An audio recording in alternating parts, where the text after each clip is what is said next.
Hello and welcome. You're watching Newsx and I'm Shivani Singh.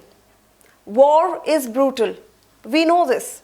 We see the headlines, the body bags and the scarred veterans. But there is a part of war, or rather the preparation for war, that stays hidden in the shadows. For decades, the United States military has had a dark secret in its training camps to teach medics how to save lives on the battlefield. They first had to take them. I'm talking about live tissue training.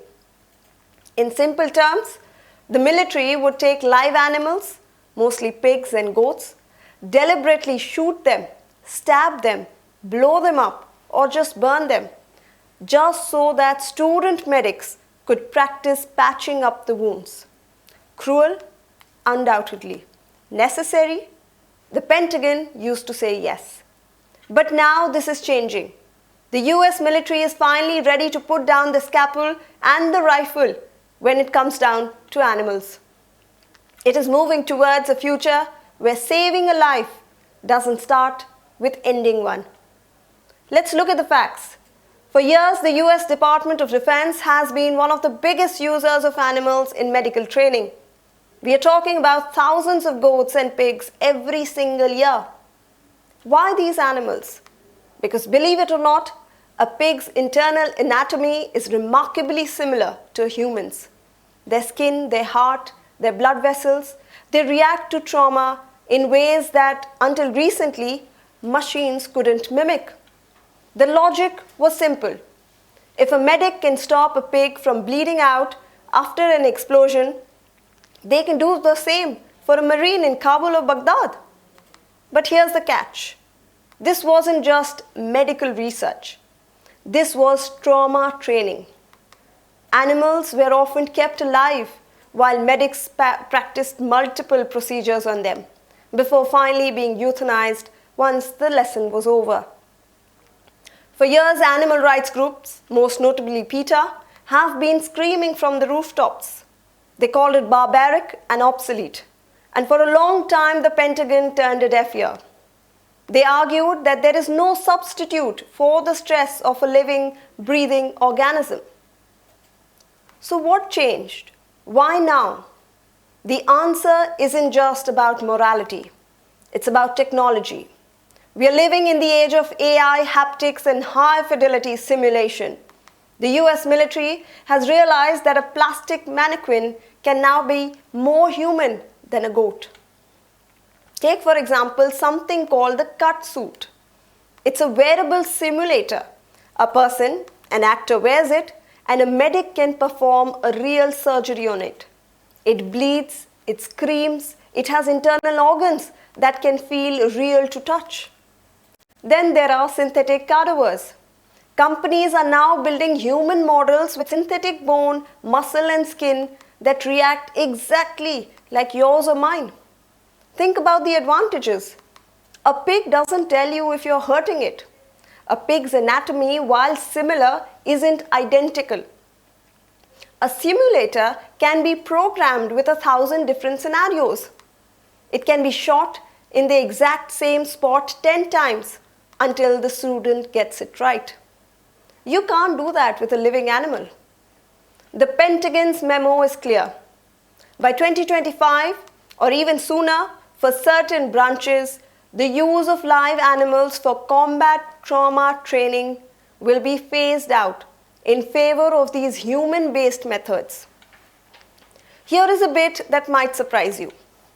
The US is actually a latecomer to this realization. Across the Atlantic, most of America's NATO allies, the UK, Germany, and France, have stopped using animals for this kind of training years ago.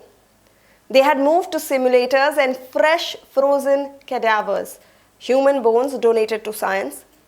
They proved that you can produce world-class combat medics without turning the training ground into a slaughterhouse.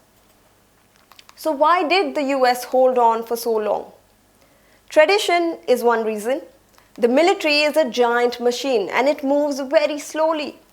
But there was also a genuine fear among old school instructors. They worried that without the visceral experience of real blood and a real heartbeat, a medic might freeze up when they get to the front lines. But the data has caught up. Studies have shown that the medics trained on high-tech simulators perform just as well, if not better, than those trained on animals. Because a simulator doesn't die halfway through the lesson. You can reset it. You can learn from your mistakes. There is a bigger picture here though. This move isn't just a win for animal rights activists. It's a sign of how war is changing. We are moving into an era of precision. Precision strikes, precision drones, and now precision training. If the goal of the military is to be the most advanced force on earth, using 19th century methods like shooting goats seems well outdated. It also signals a shift in the military's moral compass. In a world where every move is filmed and scrutinized, the optics of animal cruelty were becoming a liability. The Pentagon knows that to attract the next generation of soldiers, Gen Z and beyond, it needs to look like a modern ethical institution. But let's be clear, war will never be humane. The wounds that these medics are learning to treat are horrific. They are caused by weapons designed to tear human bodies apart. By removing animals from the equation, the US military isn't making wars softer.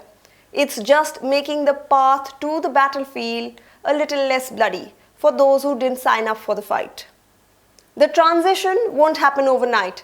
There will still be specialized cases where animals are used in medical research, but for the average medic in training, the era of the sacrificial goat is over.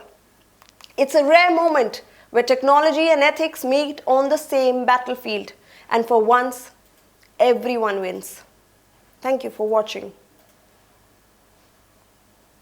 For more such videos, subscribe to the Newsx YouTube channel, hit the bell icon.